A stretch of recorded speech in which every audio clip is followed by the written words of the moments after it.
ये जिस दिन बुकिंग हुई थी ना ऑनलाइन पोर्टल पे, मैंने तभी 11 बजे बुकिंग कर दी थी। ये आप अभी देख लो, आपके पास लाया हूं तो एक टाइम नहीं मिला, धुलवा नहीं पाया। रोज ये है कि हाँ रोज तुम्हें मेंटेन करना ही पड़ेगा। बिल्कुल। बेस वेरिएंट्स को तो और ज्यादा डीले कर रहे हैं वो, पर जब मैंने धीरे धीरे वो टाइम के साथ मेरे मन को बहाने लगी, हाँ यूज टू होने लगा। और रात में ना और ज्यादा, जैसे आपने बताया इतनी टेल लैम्प जलती है, जो इसका स्टीयरिंग रिस्पॉन्स है ना वो इतना कोई नहीं दे पाएगा आपको। इसका जो बैक कैमरा है वो बहुत ज्यादा लेगी है। और guys welcome to the channel again, स्वागत है एक और नई वीडियो में। आज मैं अपने चैनल पे लेके आऊँ एक स्पेशल ओनरशिप रिव्यू। बहुत इंपॉर्टेंट है उन लोगों के लिए जो नए नए एसयूवी मार्केट में घुसने वाले हैं, या नए नए जो है वो महिंद्रा की नई नई डिज़ाइन फिलॉसफी से, टेक्नोलॉजी से और इंस्पायर हुए हैं। उनमें से एक्सयूवी 700 एक है, थार एक, and finally the all new Mahindra Scorpio N, I would say. तो मेरे साथ में है समीर भाई, welcome to the channel again. बहुत बहुत शुक्रिया अपना टाइम देने के लिए। इनकी डिलीवरी हमने, आपको याद हो, उसकी वीडियो बनाई थी और काफ़ी अच्छी वो वीडियो पे रिस्पांस आया था। आपने भर भर के कमेंट्स किए थे और लाइक किए थे। तो समीर भाई, मेरे ख्याल में ऑलमोस्ट 1 महीना हो गया आपको गाड़ी लिए, कितना टाइम हो गया? 26 सितंबर को ली थी, तो 1 महीना तो नहीं, हाँ 15-20 दिन हो गए। 20 दिन हो गए हैं। तो हम लोगों ने 20 दिन में आज जानेंगे कि समीर के जो है वो कैसे एक्सप्रेशंस रहे हैं इस गाड़ी को लेके, क्या ओनरशिप जो है वो फिलहाल 10-20 दिनों का रहा है, इनका ओनरशिप का एक्सपीरियंस जानेंगे उसको। और आप चैनल पे पहली बार हो तो उम्मीद है कि आपने सब्सक्राइब किया होगा, but just in case you forgot to subscribe to the channel, consider this channel subscribe. Start करते हैं दोस्तों इस ओनरशिप और इंटरेस्टिंग वीडियो को। समीर भाई, मुझे ये बताओ कि स्कॉर्पियो तो आपने ले ली, इससे पहले आप कौन कौन सी गाड़ियां चला रहे थे, उसके बारे में जरा बात करते हैं। इससे पहले मेरे पास मतलब इटियोस क्रॉस थी, वरना थी, निसान माइक्रा थी, ये गाड़ियां थी, पर कोई भी एसयूवी नहीं थी। वो बड़ी एसयूवी नहीं थी। सी सेगमेंट या डी सेगमेंट? डी सेगमेंट, इतने बड़े साइज की नहीं थी। ठीक है। तो एकदम वहां से यहाँ जंप करना, मतलब वरना लगा लो बहुत ज्यादा लो प्रोफाइल सेडान है, तो लो प्रोफाइल है, तो ये उसके कंपैरिजन उसको बैठ के चलाता हूँ तो बहुत ज्यादा डिफरेंस था। बिल्कुल।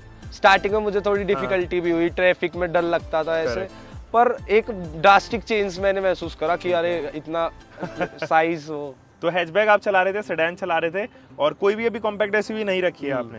आप बता रहे थे बुलेरो वगैरह भी कुछ टाइम के लिए, हाँ सफारी थी, बुलेरो थी, पहले वो चलाई थी, पर मैं कह रहा हूँ अगर मान लो मैंने अभी रिसेंटली मेरे पास जो गाड़ी थी उनमें कोई एसयूवी नहीं थी। पहले थी सफारी थी, वो बुलेरो वगैरह थी, तो उनके बाद सेडान थी, उसके बाद इस पे जंप। हमेशा से टाटा और महिंद्रा की तरफ ही झुकाव रहा है आपका एसयूवीज में। हाँ चलो, तो हम लोग स्कॉर्पियो के बारे में बात कर रहे थे। अच्छा ये बताओ कि पुराने वाली स्कॉर्पियो को देखो सब दीवाने हैं, ठीक है, रोहित शेट्टी तो सबसे ज्यादा दीवाना है। तो ये बताओ पुराने वाले की तरफ क्यों नहीं झुके, थोड़ा सा नए वाले की तरफ क्यों झुकाव रहा, जबकि प्राइसेस में लगभग कोई ज्यादा चेंजेस तो है नहीं उसका। मतलब अगर ऑब्वियसली इसका अगर टॉप लोगे तो उसका टॉप तो कंपेयर नहीं कर सकते हो आप, लेकिन अगर छोटे वेरिएंट्स देखे जाएं इसके भी और उसके लगभग बराबर से ही कॉस्ट कर रहे हैं। देखो प्राइस का तो मेरे लिए कोई वैसे इशू था नहीं, पर मेरे को ये था कि पुरानी वाली स्कॉर्पियो में और इसमें बहुत ज्यादा चेंज है, जमीन आसमान का अंतर है। इसके लुक्स को ले लो, आप इसके फीचर्स को ले लो, इसकी रिफाइनमेंट को ले लो, इसकी पावर को ले लो, उसमें ऑटोमेटिक नहीं था, इसमें ऑटोमेटिक था, मतलब बहुत सारी चीजें मैं आपको 4x4 में आपको गिनवा सकता हूँ। तो ये चीज, और एक तो वो बहुत ज्यादा, एक लगा लो कुछ फीचर नहीं, कुछ नहीं, खाली ये था कि हाँ तुम्हें बॉडी डिजाइन दे रहे हैं, तो इस वजह से मैं इसकी तरफ प्रेफर कर रहा हूँ। अच्छा, उस तरफ झुकाव रहा। और जब आपने डिसीजन लिया तो इस डिसीजन में कौन कौन इन्वॉल्व थे? मुझे लगता है कि आपकी उम्र शायद 20 साल के आसपास ही कुछ रहे है। नहीं एक्चुअली मतलब वो था कि मतलब मैंने घर में बोला कि मुझे ये गाड़ी पसंद है, मैं गाड़ी लेने के तो मन में था ही, तो फिर मैंने घर में पापा को बताया कि आफ्टर ऑल उन्होंने ही दिलाई ये सारी चीजें, तो फिर उन्होंने देखा, तो बेसिकली मेरे हाथ में ही था, तो मैंने उनको बोले गाड़ी पसंद है, उन्होंने देखी, हाँ ठीक है, तो बुकिंग भी मैंने ही करी, सारी चीज तो मेरी ही थी वैसे तो, ठीक है, पर हाँ उनका दिखाया, मैंने उनको देखा कि आपको कैसी लग रही है। मेरे पापा ने बोला, उनको ज्यादा इंटरेस्ट नहीं था कि जो लेना है ले लो। ठीक है, तो कब बुकिंग कराई थी इसकी और फाइनली कितने दिन बाद मिली आपको ये गाड़ी? ये जिस दिन बुकिंग हुई थी ना ऑनलाइन पोर्टल पे, मैंने तभी 11 बजे बुकिंग कर दी थी। अच्छा, दोनों गाड़ियों की बुकिंग ऑनलाइन ही हुई थी। अच्छा, 2 खरीदी ना आपने? हाँ, दो खरीदी थी, तो दोनों की ऑनलाइन बुकिंग हुई थी जी। और जिस दिन डिलीवरी डेट स्टार्ट हुई थी 26 सितंबर को, तभी मेरे को गाड़ी मिली। तो 30 जुलाई को आपने बुक करी है, जुलाई से लेके अगस्त आया, सितंबर, तकरीबन 1.25 भी क्या 2 ही महीना मान लो। 2 महीने मान लो, 2 महीने 5 दिन की कमी रह गई। हाँ ठीक है, काफी जल्दी मिल गई वैसे, ऐसा कोई समस्या नहीं आई? कोई ऐसे बट अब अगर मैं बुक करूंगा तो हो सकता है मुझे 2 साल बाद भी मिले। बिल्कुल बेस वेरिएंट्स को तो और ज्यादा डीले कर रहे हैं वो देने में। सेमीकंडक्टर शॉर्टेज है और इनफैक्ट इन गाड़ियों की डिमांड भी इतनी ज़्यादा क्योंकि जिस दिन बुकिंग स्टार्ट हुई ना उसी दिन 1 लाख बुकिंग आ गई थी। अब 1 लाख बुकिंग किसी ऐसे व्हीकल की जो एक्चुअली कॉस्ट ही 20 से 25 लाख कर रहा है, तो समझ रहे हो कितनी अच्छी तरीके से मार्केटिंग स्ट्रेटेजी अप्लाई की होगी महिंद्रा ने यहाँ पे। और सिर्फ जिनमें से ये भी कंफर्म नहीं है, सिर्फ 25,000 कस्टमर को की इंट्रोडक्टरी प्राइस पे दिया गया। हाँ बिल्कुल, तो बाद में क्या प्राइस हो वो भी कंफर्म नहीं है ना। ठीक है, करेक्ट। अच्छा अब ये बताओ मुझे, ब्लैक तो ऐसा कलर है, बहुत ही मेंटेनेंस फ्रेंडली तो नहीं है, इसको मेंटेन करना पड़ता है। ये आप अभी देख लो, आपके पास लाए हो तो एक टाइम नहीं मिला, धुलवा नहीं पाया। रोज ये है कि हाँ रोज तुम्हें मेंटेन करना ही पड़ेगा। और ये तो केयर करनी बहुत डिसएडवांटेज यही है। बाकी ब्लैक में ही तो इसके और चांद लग जाते हैं, वो वाली बात ये तो है। कोई भी गाड़ी ब्लैक में हो उसको आप पीपीएफ करवा लो पहले ही, बस फिर तो शाइन करती है। पीपीएफ का प्लान है इसका भी कुछ? पीपीएफ का प्लान है, अब एक तो रोज जब किसी दिन देखेंगे पीपीएफ का ऐसे प्लान है, क्योंकि थोड़ा प्रोटेक्शन हो जाएगी। और करेक्ट। तो ब्लैक कलर भी घर वालों की मर्जी से या अपनी मर्जी से? ये कलर में तो चलो अपनी मर्जी चला सकते हैं। नहीं, मेरी मर्जी की गाड़ी थी, मेरी मर्जी का कलर है, ऐसे कोई। ठीक है गाइस, मिलते हैं आज के स्पॉन्सर से। हम बात कर रहे हैं boodmo.com की। गाइस जब भी हम लोग जो है वो बात करते हैं किसी ऐसी गाड़ी की जो प्रोडक्शन में एक्चुअली खत्म हो गई है, या आपने ऑलरेडी एक ऐसी गाड़ी जो है परचेज की हुई है जो इंडिया में अब जो है जिसका प्रोडक्शन बंद हो चुका है या चली गई है इंडिया छोड़ के कोई कंपनी, ऐसे में स्पेयर पार्ट्स अवेलेबिलिटी की काफ़ी इश्यूज रहते हैं। और यहाँ पर boodmo.com is one such organisation जो आपके स्पेयर पार्ट्स अवेलेबिलिटी को कभी ख़त्म नहीं होने देगी। तो जब भी आपको लगे कि आपका कोई पार्ट जो है वो मिसिंग है, आप बिल्कुल ऑनलाइन जाइए, boodmo.com को साइन इन कीजिए, अपने मैन्युफैक्चरर और अपने प्रोडक्ट को यहाँ पर सेलेक्ट कीजिए और स्ट्रेट अवे वो आपको अलाइन कर देगा जो भी स्पेयर पार्ट आपको यहाँ पर खरीदना है। काफ़ी इजी स्टेप है, आप चेक कर सकते हैं, लिंक नीचे डिस्क्रिप्शन में लिंक दिया गया है। चलिए शुरू करते हैं। चलो अच्छा, मुझे ये बताओ कि इस सेगमेंट में ना हालांकि कंपटीशन तो बहुत ज़्यादा नहीं है, लेकिन 4-5 ऑप्शन ज़रूर है। उनमें से टाटा सफारी भी है, उनमें से XUV 700 भी है, क्लासिक भी आ गई है, अब स्कॉर्पियो, थार भी कहीं ना कहीं आप रगड़ लुक वजह से कंसिडर कर सकते हो। इनोवा क्रिस्टा आप ले सकते हो, MPV सेगमेंट में वो आ जाती है। और भी गाड़ियाँ हैं, हेक्टर है। तो ऐसा क्या रहा कि यार ये स्कॉर्पियो में मेरा दिल आ गया और जी अब तो मैं गाड़ी यही खरीदूंगा, ऐसा क्या एलिमेंट वो डिसीजन आपका रहा? क्या डिसीजन के पॉइंट्स? जब ये गाड़ी लेना चाह रहा था मैं, तो मेरे को ये था कि एक तो साइज बहुत ज्यादा मैटर कर रहा था।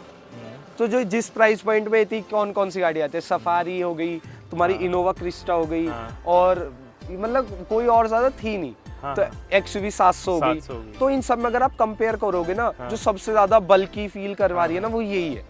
तो मेरे को, और इसके लुक सबसे ज्यादा अट्रैक्टिव है, तो मेरे को एक तो यही था। दूसरा एक रोड प्रेजेंस इसकी है कि हाँ मेरे को ऑलमोस्ट 20-25 दिन हो गए, काफी लोगों ने बीच में रोक के पूछा है कि कौन सी गाड़ी है, कितने की ली, बहुत अच्छी लग रही है, व्हाइट कलर, मतलब अलग अलग ओपिनियन रहते हैं लोगों के।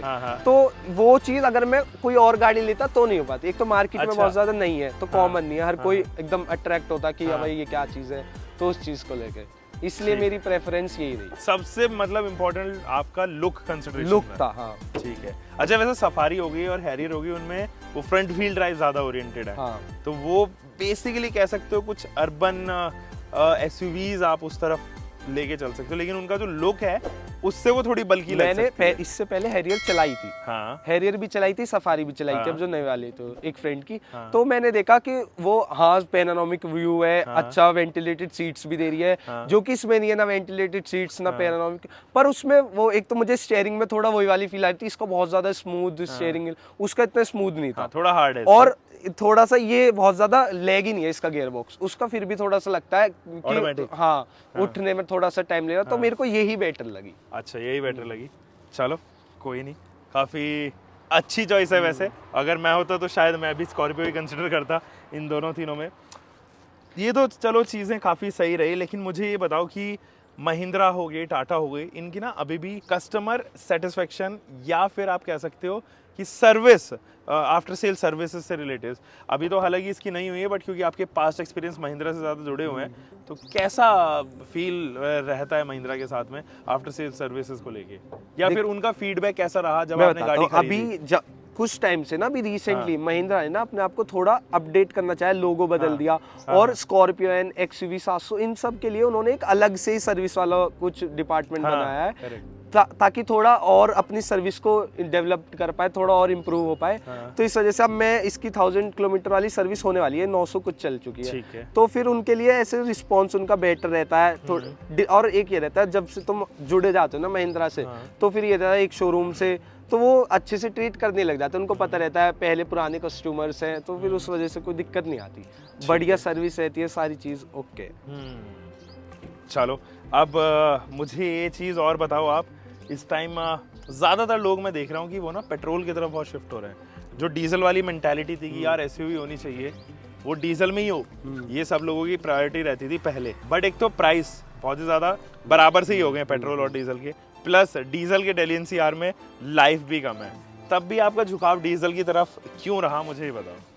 यार डीजल का मेरा झुकाव सही बताऊं तो क्यों रहा, मैंने पेट्रोल की गाड़ी ही नहीं चलाई। जब से मैंने गाड़ी चलाना सीखा मैंने डीजल पे सीखा, तो पेट्रोल का मेरे को इतना तो साइलेंट ऐसा लगता था, गाड़ी स्टार्ट ही नहीं हुई, वो मजा ही नहीं आता था। डीजल में ही मजा आया, तो फिर मैंने सोचा जब डीजल स्टार्टिंग से मेरी हैबिट ही डीजल की गाड़ियों की थी, तो डीजल ही लेनी थी मेरे। अच्छा, ये था सिंपल सर्विस। चलो डीजल में बाय द वे ये कितना माइलेज दे रही है अभी? अभी ये 8.1 का 8.2 का ऐसे इतना दे रही है। हाँ ठीक है। और हम लोग और किस बारे में बात कर सकते हैं? इसके नाइट ड्राइव के बारे में बात करेंगे, इसके इंटीरियर्स के बारे में बात करेंगे, लेकिन एक छोटा सा ना वॉक अराउंड लेते हुए चलते हैं। यहाँ पे ये डुअल प्रोजेक्शन तो नहीं है, एक में प्रोजेक्शन है और एक में एलईडी है, और नीचे फॉग लैंप जरूर यहाँ पर प्रोजेक्शन है। तो ये फॉग लैंप यूजफुल लग रही है अभी?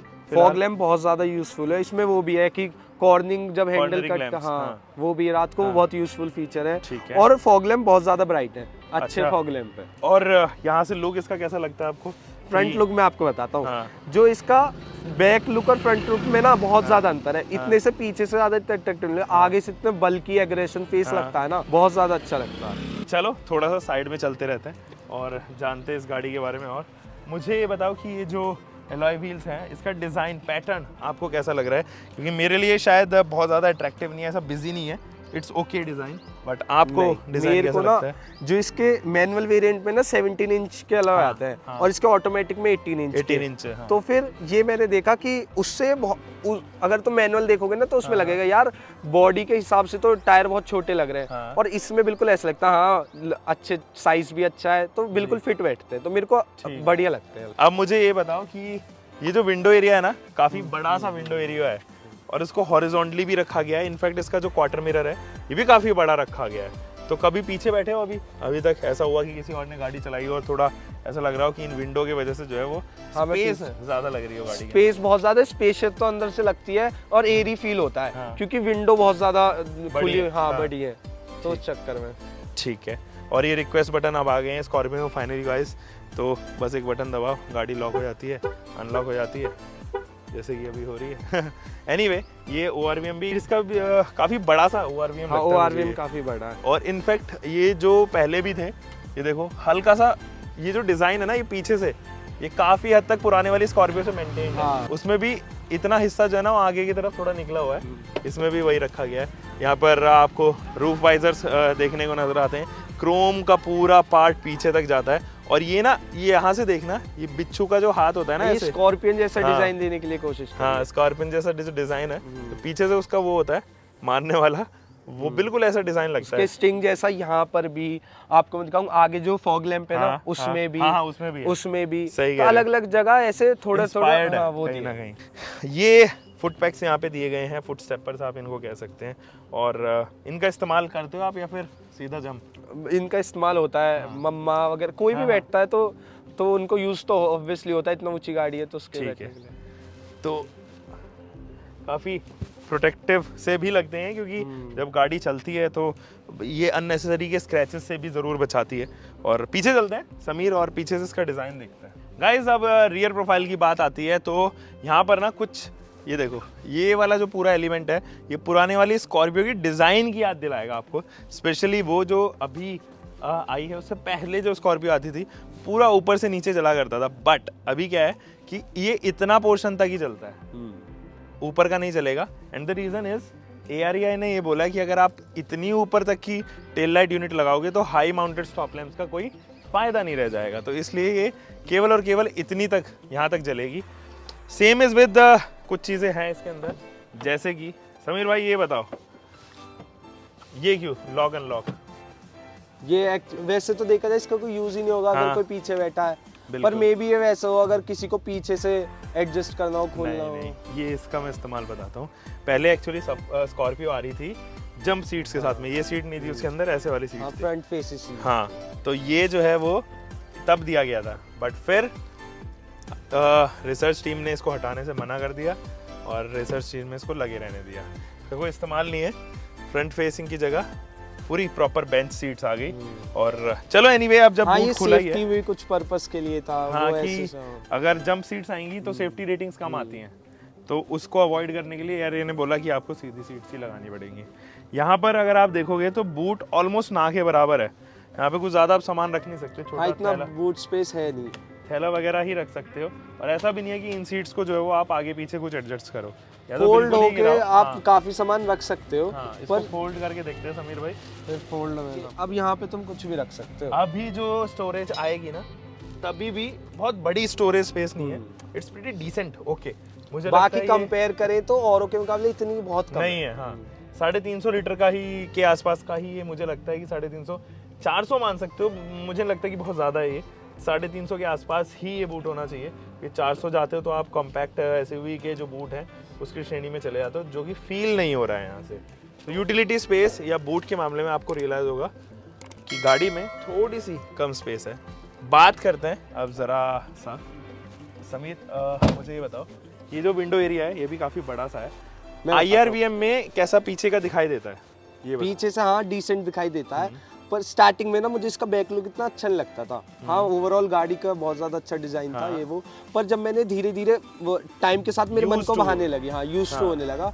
और रात में ना और ज्यादा, जैसे आपने बताया इतनी टेल लैम्प जलती है और ऐसे, तो रात में वो वॉल्वो वाली फील देने लगा कि हाँ पीछे से अच्छी लगने लगी। तो अभी मेरे को ऐसे हाँ पीछे से अच्छी लग रही है। ठीक है, स्कॉर्पियो एन की बैचिंग स्कॉर्पियो तक यहाँ गया और यहाँ पे आ गया है एक्स्ट्रा एन, जो कि ब्लैक आउट किया गया है। नीचे भी क्रोम का इस्तेमाल किया गया है और नीचे जो है वो रिवर्स लाइट आपको ऑफर की गई है।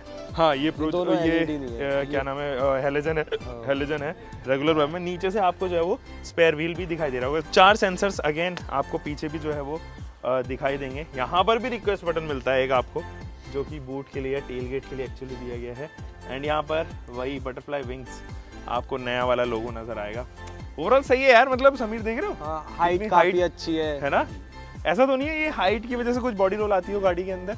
नहीं, इतनी बॉडी रोल तो पहले से कंपैरिजन तो कर ही नहीं सकते, बहुत ज्यादा ड्रास्टिक चेंज है, पर इतना बॉडी रोल मुझे फील नहीं होता।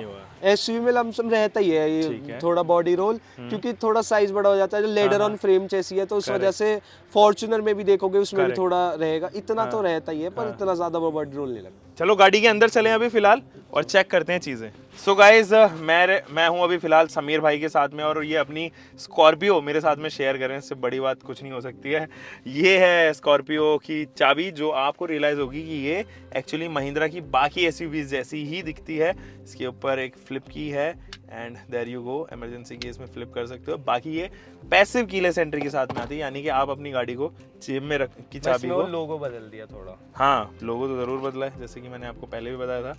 तो आप इस पैसिव कीलेस एंट्री के साथ में क्या कर सकते हो, चाबी को अपनी जेब में रखो, कहीं आपको उतरने की जरूरत नहीं है, कहीं निकालने की जरूरत नहीं है, बस इंजन स्टार्ट 100 बटन दबाओ और गाड़ी गुड टू गो है।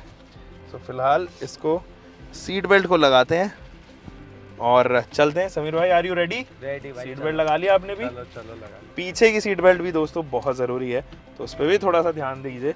यहाँ अगर आप देखोगे ना, तो ये आपको टिपिकल महिंद्रा स्टाइल ही आपको जो है वो हैंड ब्रेक नज़र आएगा। तो जब आप छोड़ोगे, तो छोड़ते टाइम आप अपना हाथ हटाओगे तो ज़्यादा बेटर है, क्योंकि इसका ना हाथ जब मैं छोड़ रहा हूँ तो ये सीट में थोड़ा सा टच हो रहा है, थोड़ा सा क्या, मेरे को लग रहा है कि हाँ, अगर आप थोड़े से जाइंट हैं तो ज़रूर आपको यहाँ पर ये टच होता हुआ नजर आएगा। एनीवे, चलें समीर भाई।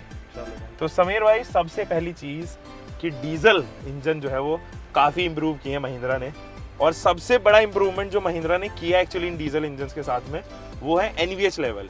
वाइब्रेशन नहीं आती गाड़ी के अंदर, फील ही नहीं होती है कि एक्चुअली में गाड़ी हम के अंदर हम पेट्रोल यूज़ कर रहे हैं, पेट्रोल इंजन के साथ में है ये गाड़ी या किसी डीजल इंजन के साथ में है। मैं अभी ऑटोमेटिक यूनिट चला रहा हूँ, it is a 6 speed automatic transmission यानी कि टॉर्क कन्वर्टर यूनिट है। समीर भाई, ऑटोमेटिक पे उतरने का क्या ज़रूरत पड़ी, ऐसा यूजेज था आपका या क्या, किस तरीके के लिए आपने, किस तरीके से आपने एक्चुअली ऑटोमेटिक प्लान की? एक्चुअली ऑटोमेटिक प्लान करने का जो मेन रीज़न था वो तो यही था कि ट्रैफिक में बहुत ज़्यादा, मैं कॉलेज वगैरह जाता हूँ तो मैनुअल इतना वो नहीं कर पाती, तो फिर मेरे को ये था कि ऑटोमेटिक ही प्रेफर करना था। और ऑटोमेटिक में यार बहुत ज़्यादा कन्वीनियंट रह जाता है, बार बार क्लच वगैरह, तो इसलिए ऑटोमेटिक। तो रनिंग डेली आपकी समीर भाई कितनी किलोमीटर्स की है जो ऑटोमेटिक हम समझेंगे इस वजह से आपने खरीदी? डेली लमसम 100 किलोमीटर तो समझो। अच्छा, हाँ, हाँ तो उस तो ये लगा लो ना आप, अभी गाड़ी आप सिटी में? हाँ, सिटी में। ठीक है, अभी 10-15 किलोमीटर, 10-15 दिन ही हुए हैं और 1000 किलोमीटर चलने वाली है गाड़ी। अरे वाह, अमेजिंग। सो ठीक है, मतलब 100 किलोमीटर अगर डेली रन कर रहे हो तो ऑटोमेटिक तो यार मस्त हो जाता है। सो समीर भाई, मुझे ये बताओ कि ये गाड़ी जो है वो आपको एक्चुअली रियलाइज कराएगी कि इसमें जो कंफर्ट है ना, वो कंफर्ट किसी एमपीवी जैसा या किसी एक मोनोकॉक चैसी के ऊपर बनी हुई गाड़ी जैसा ही नजर आएगा। इसमें कंफर्ट आपको वो हिलना डुलना एकदम रफ या रॉ फीलिंग जो आती है महिंद्रा के थ्रू, जो अदर गाड़ी में प्रेजेंट, जैसे कि बोलेरो हो गई या स्कॉर्पियो क्लासिक हो गई, उनके अंदर जो रॉ फीलिंग है वो इसके अंदर नहीं है। अब तो इसके ऊपर सस्पेंशन के ऊपर भी काम किया गया है, FDD फ्रीक्वेंशियल डैम्पर यूज़ किए गए हैं इसके अंदर, ताकि बॉडी रोल को काफ़ी कम किया जाए या फिर स्टेबल रहे ये जब हाई स्पीड पर चले। मुझे स्पेशली इसके स्टीयरिंग व्हील से काफ़ी प्यार आ रहा है, इतना सॉफ्ट स्टीयरिंग व्हील है ना दोस्तों। मुझे लगता है कि इस सेगमेंट में आने वाली महिंद्रा के अलावा जितने भी क्रॉस कंपटीशन में है, इतना अच्छा स्टीयरिंग सेटअप या इतना अच्छा सस्पेंशन सेटअप आई वुड से कि होगा। मैं हैरियर और सफारी से कंपेयर करूँ तो थोड़ा उनका टायरिंग है ओवर लॉन्गर रूट्स ना, जब आप उसको लेके चलोगे तो ज़रूर आपको रियलाइज़ होगा कि यार थोड़ा टायर्ड हो गया हूँ।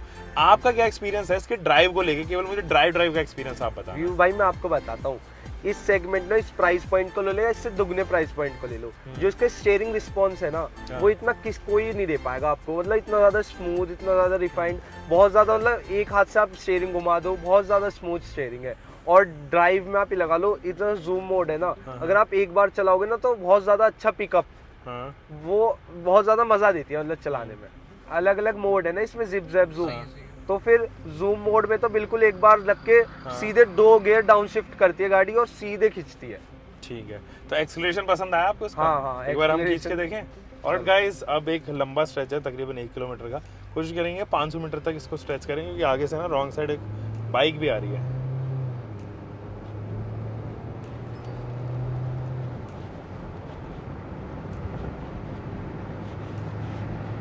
We have already crossed 100 kilometers per hour. Braking check करते हैं। Are you ready समीर भाई? रेडी भाई। Amazing. So डुअल डिस्क आते हैं, पीछे भी इसके डिस्क ब्रेक हैं, तो कहीं ना कहीं वो हेल्प ज़रूर करते हैं। और हमारे हैजार्ड लैंप्स ऑन हो गए क्योंकि पैनिक ब्रेकिंग थी, थोड़ा सा एक्सीलरेट कर लेते हैं। अच्छा, एक चीज़ और है, इसका जो TPMS है वो अभी एक्टिवेटेड है, मेरे ख्याल में 29 या 30 के आसपास जो है वो PSI दिखा रहा है। लेफ्ट के पीछे वाले, रियर वाले जो है, इसमें टायर प्रेशर भी है और इसमें टायर टेम्परेचर भी है, वो दोनों चीज बताता है। अच्छा, टेम्परेचर भी बताता है। मैंने एक चीज और फील करी कि कभी एक्यूरेट नहीं बताता। जो TPMS है ना, वो अगर मान लो मैं एयर रिफिल भी करवाता हूँ तो फिर वो दोबारा ऐसे कुछ ना कुछ मिसअंडरस्टैंड करता है और बोलता है कि कम है, ज्यादा है ऐसे। अच्छा, तो एक्यूरेट नहीं है? एक्यूरेट नहीं है, या किसी कोई एरर आप कह रहे हो कि एरर? नहीं, एक्यूरेट नहीं बताता, या बताता तो थोड़े टाइम बाद जाके बताता है कि हाँ थोड़ा हवा ज्यादा है, कम। अच्छा, चलो ठीक है। अब थोड़ा हमने ड्राइविंग डायनामिक्स के बारे में बात कर ली।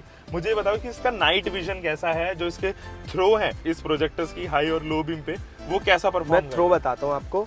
मैंने इंडिवर भी चलाई है, मैंने ये भी चलाई है फॉर्च्यूनर, दो बिल्कुल ऐसे लगा लो, दोनों की बिल्कुल हाई बीम लो बीम, बिल्कुल ऐसे लगता है कि हाँ दूर तक बहुत ज्यादा बीम जा रही है। और अगर मैं हाई बीम पे चलाता हूँ तो सामने वाला पक्का देख नहीं पाएगा। अच्छी बहुत ज्यादा थ्रो है लाइटों का इनका। हाँ। अच्छा, तो ये नेगेटिव हुआ कि पॉजिटिव हुआ कि दूसरा नहीं देख पाएगा? नेगेटिव ही हुआ, पर मैं बता रहा हूँ कि बहुत ज्यादा अच्छी लाइट है, अच्छी लाइट्स है। हाँ, कोई विजिबिलिटी में इशू नहीं आता। ठीक है, समझ गया मैं।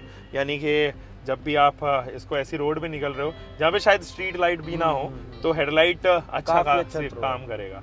ठीक है, दैट इज़ वेरी गुड, मतलब एक अच्छा आपने यहाँ पे इनपुट दिया। अच्छा, मुझे एक चीज़ और बताओ कि स्पेस के मामले में मुझे ये ना थोड़ी अच्छी लग रही है, specially first row and second row. लेकिन जब थर्ड रो के बारे में बात आती है ना दोस्तों, तो वो लिटरली काफ़ी क्रैम्ड है और उससे थोड़ी सी मुझे ज़्यादा उम्मीद थी क्योंकि ये लंबी काफ़ी हुई है, ये 4.677 के आसपास जो है वो जा रही है, 4.7 मीटर के आसपास। तो वो कहीं ना कहीं हम वो एडवांटेज मिलना चाहिए था। I don't know how Mahindra has engineered the space inside, वो चीज़ की थोड़ी सी लगी।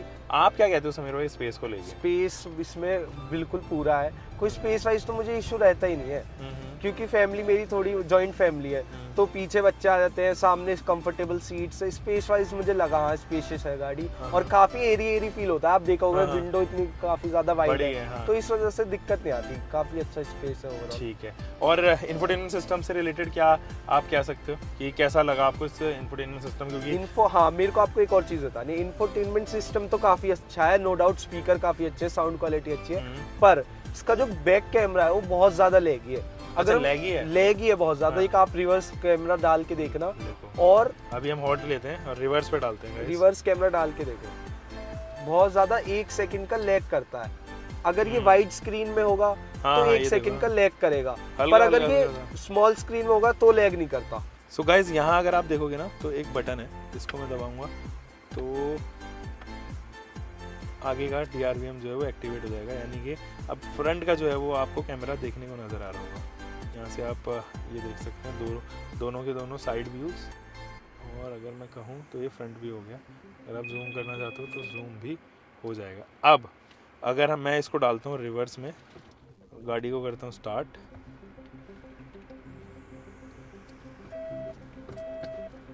देयर वी गो, हम अब रिवर्स का जो है वो कैमरा यहाँ से एक्टिवेट हो गया। आप इधर से अलग अलग साइड व्यूज़ भी चेक कर सकते हो। सो देयर वी गो, ये रहा पीछे का व्यू और ये रहा साइड के व्यूज़, और साइड का हो गया, और ये रहा पीछे का वाइड एंगल व्यू।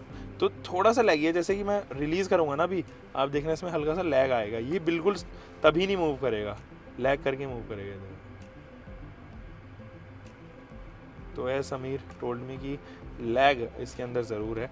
चलो एनीवे, इसके अंदर आइडल स्टार्ट स्टॉप आता है, जिसको एक्चुअली माइक्रो हाइब्रिड करके भी महिंद्रा ने हमेशा प्रमोट किया है। बहुत पुरानी टेक्नोलॉजी है, और mild hybrid, micro hybrid, SHVS, अलग अलग मैन्युफैक्चरर अलग अलग टर्म्स यूज़ करते हैं। सो फिलहाल हम बात कर लेते हैं समीर भाई, AC के बारे में आप मुझे बताओ कि AC का परफॉर्मेंस कैसा है? AC का परफॉर्मेंस बहुत ही अच्छा है भैया।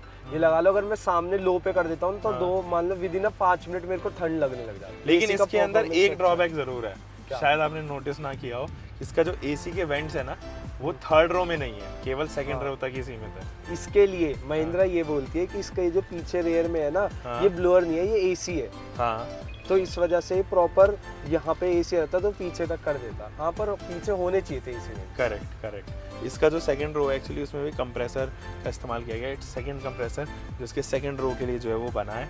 मुझे मज़ा आ रहा है काफ़ी, और मैं आज समीर भाई के साथ में काफ़ी एंजॉय कर रहा हूँ इस ड्राइव को। ये देखिए यहाँ पे एक जो है वो एंडेवर में भी यहाँ पर एक आता है, बिल्कुल उसी की तरह का जो है वो एक ग्रैब हैंडल यहाँ पे दिया गया है। उस साइड में भी ग्रैब हैंडल है, टॉप में नहीं है, यहाँ वाला नहीं है, बट इधर और पीछे ज़रूर आपको साइड वाले जो है वो ग्रैब हैंडल देखने को नजर आएंगे। राउंड द कॉर्नर्स आपको हल्का सा महसूस होगा, हल्का सा क्या, आपको रियलाइज़ होगा कि हाँ इसके अंदर बॉडी रोल है, बट वो समस्या एक्चुअली हर SUV में रहेगी। It is not monocoque chassis. Later on frame पे जो है वो बनी हुई जितनी भी गाड़ियाँ होती हैं, वो उनकी सेंटर ऑफ ग्रेविटी मेंटेन कर पाना इज़ अ ट्रिक। वो सच में उनकी सेंटर ऑफ ग्रेविटी जो है वो मेंटेन बहुत मुश्किल हो पाती हैं। तो उसके लिए एंटी बॉडी रोल किट्स लगाई हैं, सस्पेंशन जो है वो लिंक सस्पेंशन का इस्तेमाल किया गया है, जिसकी वजह से ऑब्वियसली कहीं ना कहीं बॉडी रोल जो है वो बहुत कंपैरेटिवली आई वुड से कि 50-60% जो है वो रिमूव हुई हैं।